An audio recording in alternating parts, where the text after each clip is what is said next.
Okay, so this is the doubt class. Question number 16 and 19 subjective. Atomic structure package.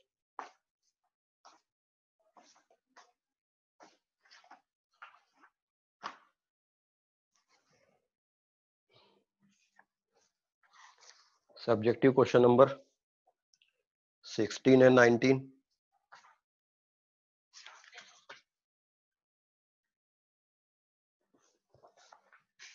A metal was irradiated by the light of frequency 3.2 into 10 to the power 15 per second. The photoelectron produced has kinetic energy 2 times the kinetic energy of photoelectron which was produced when the same metal was irradiated with the light of frequency 2 into 10 to the power 15 per second. What is the work function? Question पहले बता चुका हूं मैं ये वाला. Kinetic energy 2 will h new 2 minus 5 होगा. Kinetic energy 1 h new 1 minus 5 होगा. इन दोनों इक्वेशन को डिवाइड कर लेंगे तो kinetic energy 2 upon kinetic energy 1 h new 2 minus 5 upon h new 1 minus 5 होगा. काइनेटिक एनर्जी 2 जो है अकॉर्डिंग टू क्वेश्चन वो 2 टाइम्स ऑफ काइनेटिक एनर्जी 1 है तो ये कैंसिल हो जाएगा.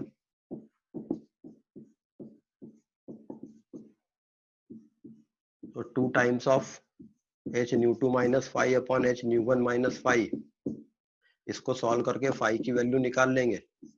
जूल में आंसर आ जाएगा.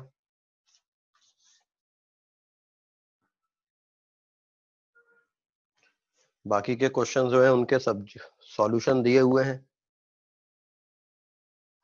How the Charles law is the graphical interpretation which y equals to mx plus c.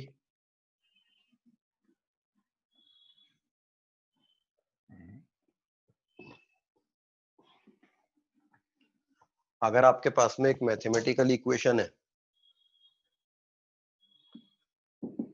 जिसमें 2 वेरिएबल हैं और 2 कांस्टेंट्स हैं. अगर आपके पास एक ऐसी मैथमेटिकल इक्वेशन है जिसमें 2 वेरिएबल टर्म है और 2 कांस्टेंट टर्म है और अगर वो इस प्रकार से सेट रहती है कि एक वेरिएबल इक्वल टू एक वेरिएबल इंटू एक कांस्टेंट, एक वेरिएबल इक्वल टू एक वेरिएबल इंटू एक कांस्टेंट प्लस दूसरा कांस्टेंट प्लस या माइनस, तो ये स्ट्रेट लाइन की इक्वेशन है. अगर ग्राफ पे आप एक वेरिएबल को y एक्सिस पे लेंगे और दूसरे वेरिएबल को x एक्सिस पर लेंगे तब आपको एक स्ट्रेट लाइन मिलेगी. इस स्ट्रेट लाइन का स्लोप m होगा और उसकी y एक्सिस इंटरसेप्ट c होगी. अगर ये c नेगेटिव होता तो ये लाइन इस टाइप की आती कि उसकी y axis intercept negative quadrant पर रहती, y और x के बीच का ग्राफ. अगर स्लोप नेगेटिव होता मतलब ये टर्म नेगेटिव होती तब ये ग्राफ इस टाइप का रहता कि स्लोप नेगेटिव रहता. तो this is the equation of straight line. Chemistry में ऐसी कई सारी इक्वेशंस रहेंगी जो स्ट्रेट लाइन की इक्वेशन पे फिट रहती हैं. तो ऐसी इक्वेशंस को अगर हम स्ट्रेट लाइन की इक्वेशन से कंपेयर कर लें तो ग्राफिकल इंटरप्रिटेशन आसान हो जाता है. जैसे चार्ल्स लॉ की equation volume of gas at T degree centigrade होता है volume of gas at 0 degree centigrade plus volume of gas at 0 degree centigrade upon 273 multiplied T. तो यार वेरिएबल क्या है? हम जानते हैं कि किसी गैस का टेम्परेचर हम वेरी करेंगे तो उसका वॉल्यूम वेरी का, तो T वेरी करने से V वेरी होता है ये वाला. लेकिन 0 डिग्री सेंटीग्रेड पर V फिक्स रहेगा क्योंकि टेम्परेचर फिक्स कर रखा है आपने. तो ये कांस्टेंट है तो ये टर्म भी कांस्टेंट होगी. एक वेरिएबल इक्वल टू एक वेरिएबल इंटू दूसरा कांस्टेंट प्लस एक कांस्टेंट, तो ये वाई एक्सिस पर आप वॉल्यूम है टी डिग्री सेंटीग्रेड, वो ये वाई से कंपेरेबल है और यहाँ टी एक्स से कंपेरेबल है। तो एक्स एक्सिस पर टेम्परेचर इन डिग्री सेंटीग्रेड का ग्राफ प्लॉट किया तो आपको एक स्ट्रेट लाइन मिलेगी जिसका स्लोप पॉजिटिव आएगा।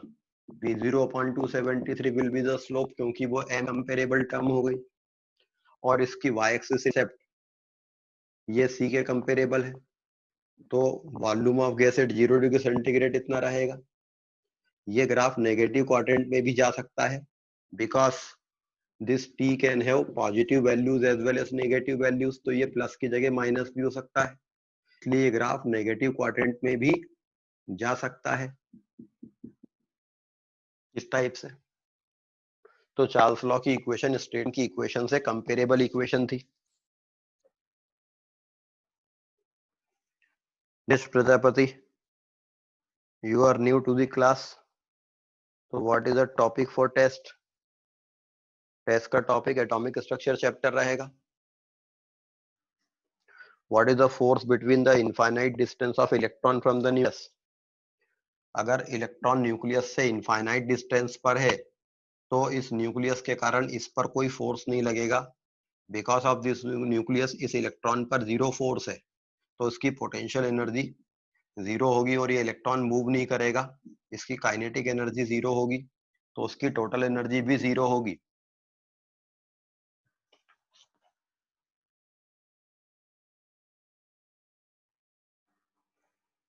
It is difficult to calculate the accurate answer in atomic structure numerical. So should we consider power of 10 to check answer?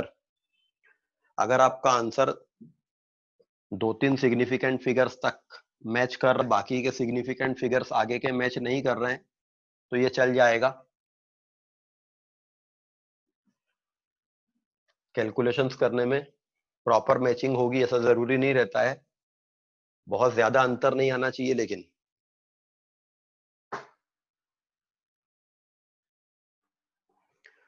Level 3 question number 6,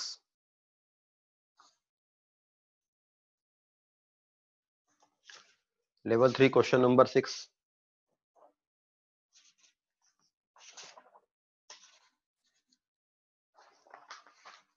which of the following has maximum number of unpaired electron? Iron, Fe2 plus ion, Fe3 plus ion, Fe4 plus ion। Maximum number of unpaired किसके पास रहेंगे? Iron का electronic configuration 1s2 2s2 2p6 3s2 3p6 4s2 3d6 होता है। Of बाउ rule के according लिखेंगे तो फिर इसको हम रीअरेंज कर लेंगे, एक ऑर्बिट की चीजें एक जगह लिख देंगे।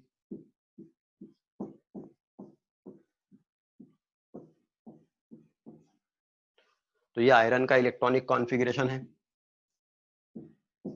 जिसके में 6 इलेक्ट्रॉन है, इसके डी शेल में 6 इलेक्ट्रॉन है, तो आयरन के पास हम देखेंगे तो नंबर ऑफ अनपेयर्ड इलेक्ट्रॉन 4 है, तो आयरन के पास नंबर ऑफ अनपेयर्ड इलेक्ट्रॉन आए 4।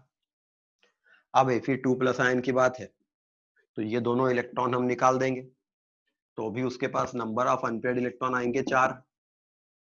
फिर Fe3 प्लस आयन की बात आएगी तो हम ये इलेक्ट्रॉन निकाल देंगे, दो तो ये निकल ही गए, एक ये निकाल देंगे, इसके पास में नंबर ऑफ अनपेयर्ड इलेक्ट्रॉन हो जाएंगे 5।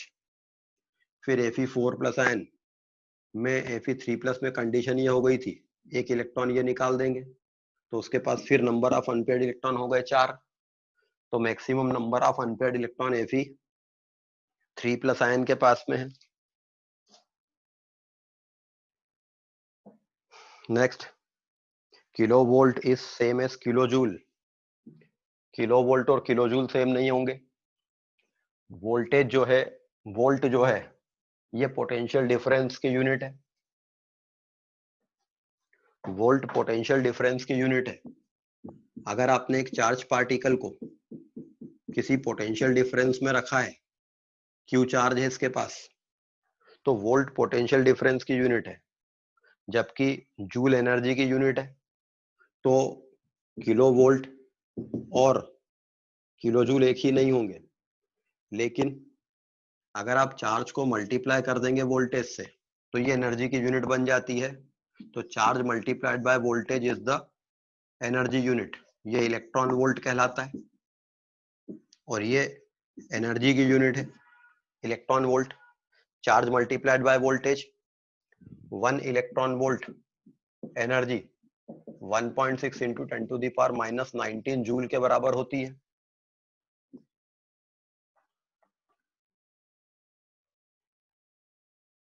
ठीक है, तो किलो वोल्ट के बजाय इलेक्ट्रॉन वोल्ट जो है एनर्जी की यूनिट है।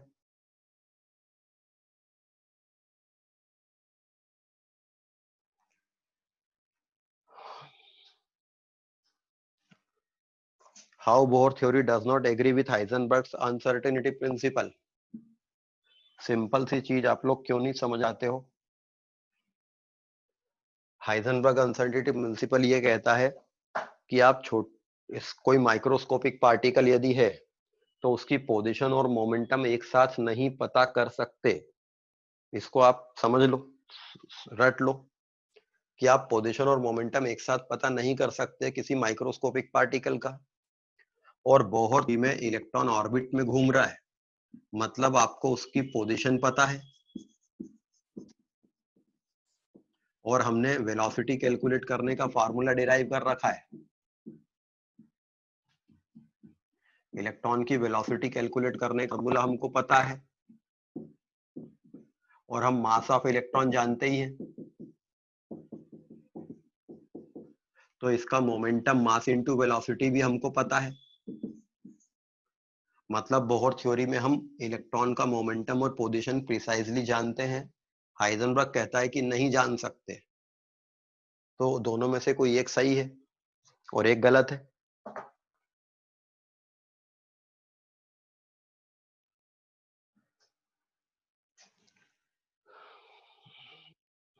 फिर अगला क्वेश्चन किसी ने पूछा है कि क्या चार्ल्स लॉ के बाद ही केल्विन स्केल का कॉन्सेप्ट आया। चार्ल्स लॉ केल्विन स्केल का एक प्रूफ देता है, जरूरी नहीं कि केल्विन स्केल का कॉन्सेप्ट उसके बाद ही आया हो। Charles law is another proof कि केल्विन स्केल बनानी चाहिए और केल्विन स्केल का जो जीरो है वो एब्सोल्यूट जीरो है, जिससे और कम टेम्परेचर नहीं होता है यूनिवर्स में। What is the potential energy of electron in the ground state.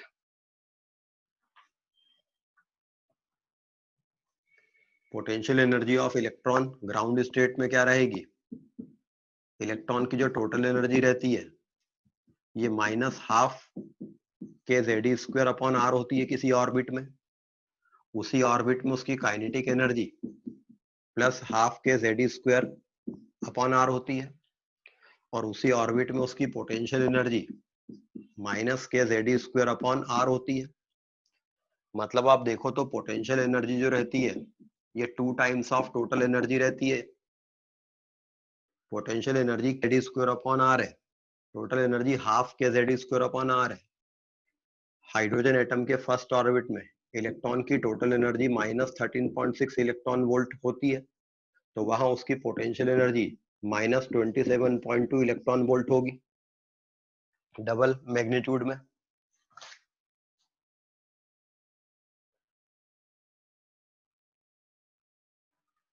Harshal Ganvir, आपके बुकलेट में लेवल 2 मेंशन नहीं है। क्वेश्चंस वही होंगे, लेवल 2 नहीं लिखा होगा उस पर क्वेश्चन सारे हैं आपके सारी बुक्स में।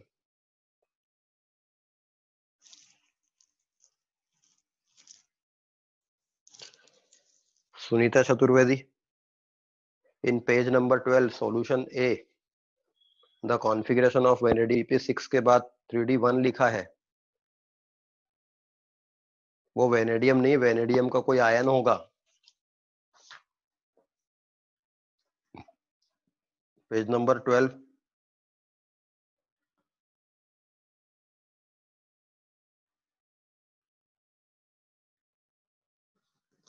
वो वेनेडियम 4+ आयन है। तो पहले मैंने आयन का कॉन्फ़िगरेशन लिखना बताया था। वेनेडियम 20,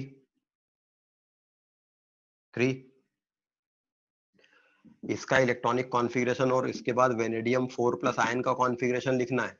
तो पहले इसका लिखो, फिर 4 इलेक्ट्रॉन निकालो तो 3d1 बचेगा। वो वेनेडियम 4+ आयन है।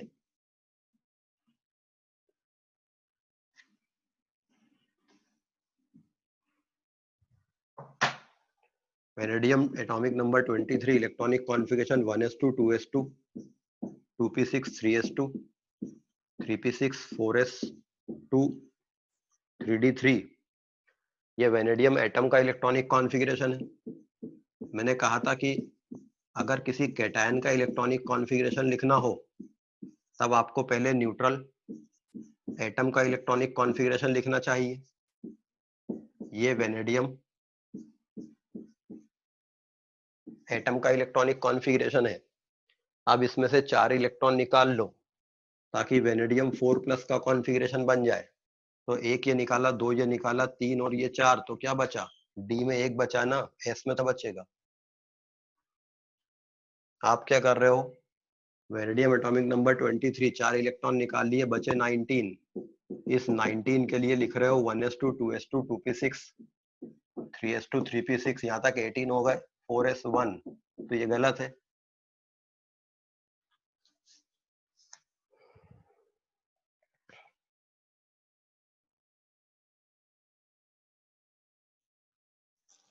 Athar Pandey, inverse square law में के को क्या कहा जाता है? कांस्टेंट। के को कांस्टेंट कहते हैं। Force of attraction between two charge bodies इस के Q1 Q2 upon are square है। तो ये के कांस्टेंट है, इसकी वैल्यू 1/4 पाई एप्सिलॉन नॉट। ये जहां ये इसको एप्सिलॉन कहते हैं, ये एक अनदर कांस्टेंट है।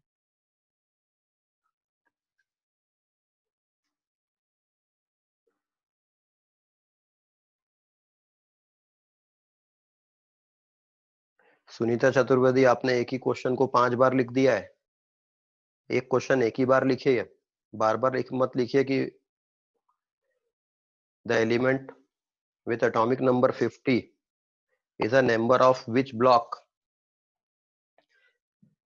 एटॉमिक नंबर 50 वाला एलिमेंट किस ब्लॉक में आएगा पीरियोडिक टेबल में? पीरियोडिक टेबल को थोड़ा स्टडी कीजिए।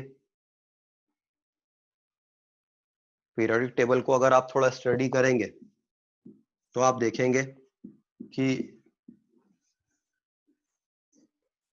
यहां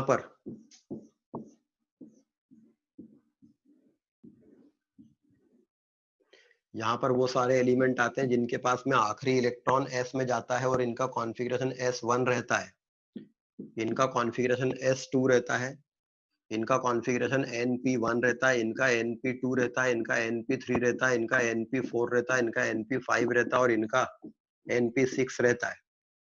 तो एटॉमिक नंबर 50 वाले एलिमेंट का इलेक्ट्रॉनिक कॉन्फ़िगरेशन लिखते समय आखिरी कॉन्फ़िगरेशन क्या आया उसको देखेंगे। ऐसा यहाँ पर डी ब्लॉक में D1 D2 D3 D4 D5 D6 D7 D8 D9 D10, तो वो आपको एटॉमिक नंबर 50 वाले का इलेक्ट्रॉनिक कॉन्फ़िगरेशन लिख के चेक करना पड़ेगा कि वो कहाँ आ सकता था।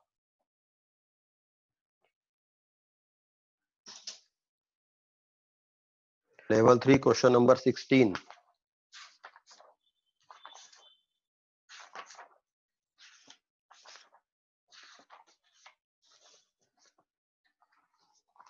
in compound FeCl2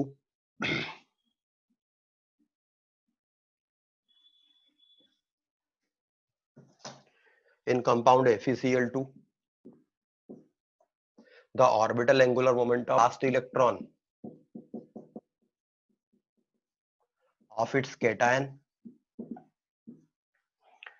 and magnetic moment are FeCl2 का जो कैटायन है वो Fe2+ आयन है, इसका orbital angular momentum of last electron निकालना है।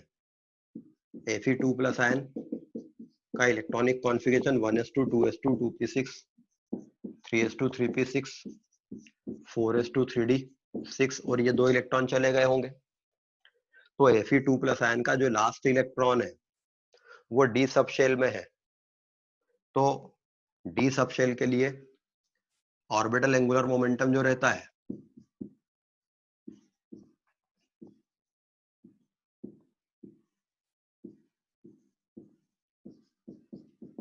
ऑर्बिटल एंगुलर मोमेंटम L जो रहता है वो होता है √L into L+1 H upon 2 पाई। डी सब ऑर्बिट में आखिरी इलेक्ट्रॉन है तो L की वैल्यू 2 होगी, तो 2 इंटू 2+1 H अपॉन 2 पाई, तो √6 H upon 2 pi orbital angular momentum of last electron होगा।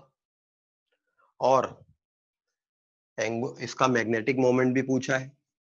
Cl- आयन के पास नंबर ऑफ अनपेयर्ड इलेक्ट्रॉन 0 होंगे, तो इसका जो मैग्नेटिक मोमेंट आएगा वो इन 4 अनपेयर्ड इलेक्ट्रॉन के कारण आएगा। Number of unpaired electron ion के पास 6, इसका magnetic moment √n into n+2।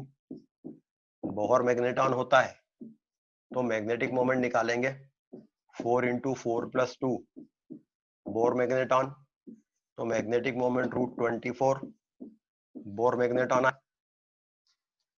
तो आंसर आएगा B √6 H upon 2 pi and 24 Bohr magneton √24। What is iso electronic?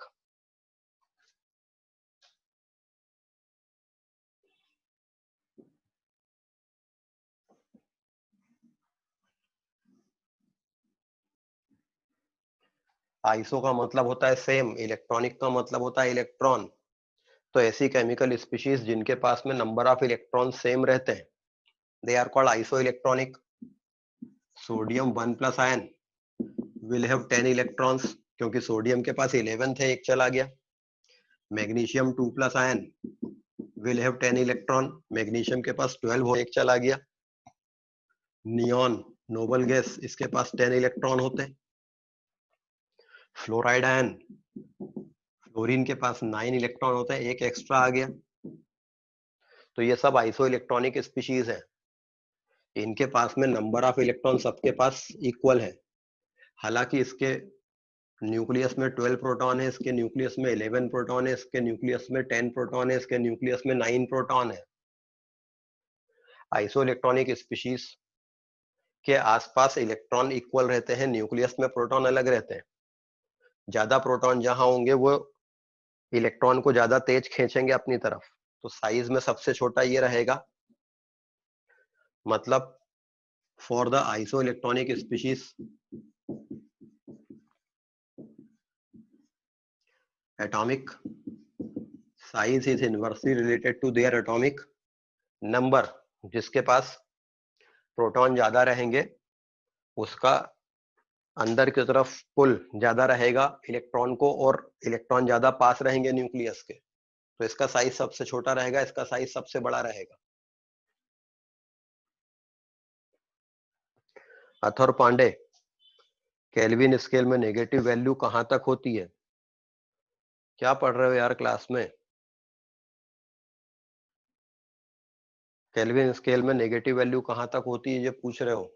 मतलब आप कुछ समझे ही नहीं।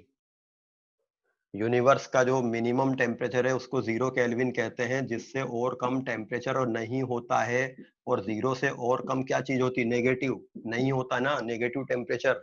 तो केल्विन स्केल में नेगेटिव वैल्यू कहां तक होती है ये क्वेश्चन क्यों पूछ रहे हो? केल्विन स्केल में टेम्परेचर नेगेटिव होता ही नहीं है। डिग्री सेंटीग्रेड स्केल में टेम्परेचर नेगेटिव होता है।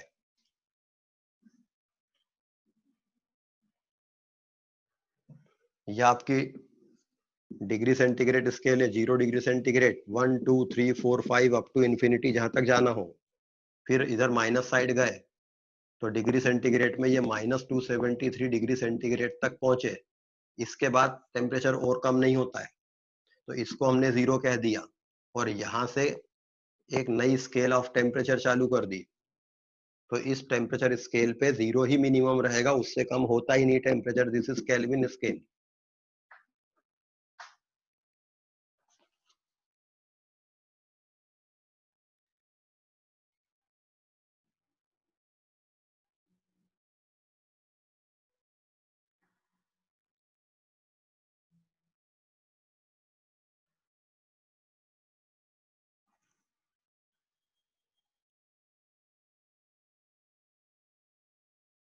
Atomic structure subjective question level 1 question number 21.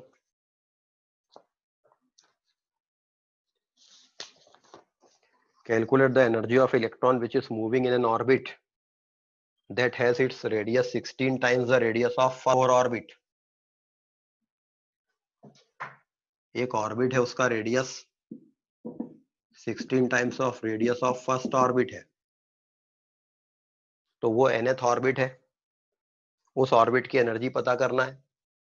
nth orbit का रेडियस होता है nth ऑर्बिट का रेडियस होता है 0.529 into n square by z is equal to 16.529 into 1 square by z।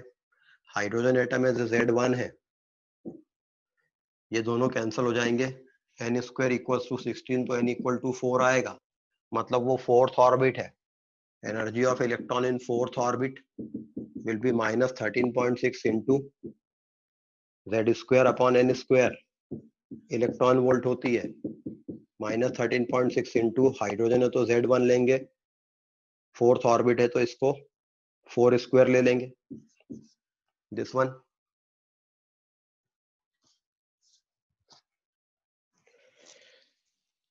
Saurabh Tripathi, how can we write the electronic configuration of a compound? Electronic configuration atom का होता है, compound का नहीं होता है।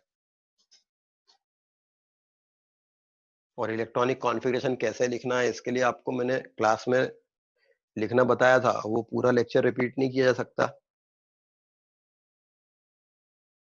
What is the temperature of dry ice? Solid CO2 dry ice रहती है, ये काफी लो टेम्परेचर, नेगेटिव टेम्परेचर पे सॉलिडिफाई होगी, बट इसका 0 डिग्री सेंटीग्रेड आंसर नहीं होगा इसका।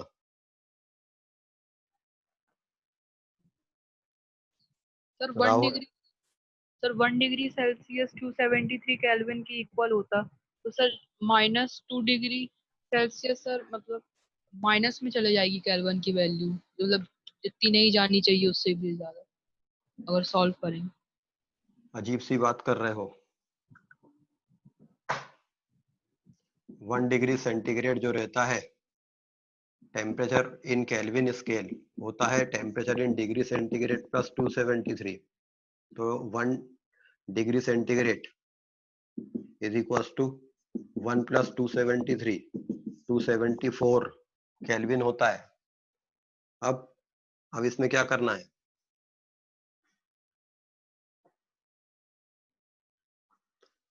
टेम्परेचर को -273 डिग्री सेंटीग्रेड रख लो, तो वो केल्विन में कितना आएगा, -273 प्लस 273 इक्वल टू 0 केल्विन। हमने डिग्री सेंटीग्रेड स्केल के मिनिमम टेम्परेचर को रखा, केल्विन में वो 0 आया, नेगेटिव तो आ ही नहीं रहा है। नेगेटिव टर्म कब आती है इस फार्मूले के हिसाब से, जब ये टर्म नेगेटिव में इससे बड़ी होती, और ये टर्म नेगेटिव में मिनिमम इतनी होती है, इससे बड़ी होती नहीं है, इससे ज्यादा मैग्नीट्यूड रखती नहीं है।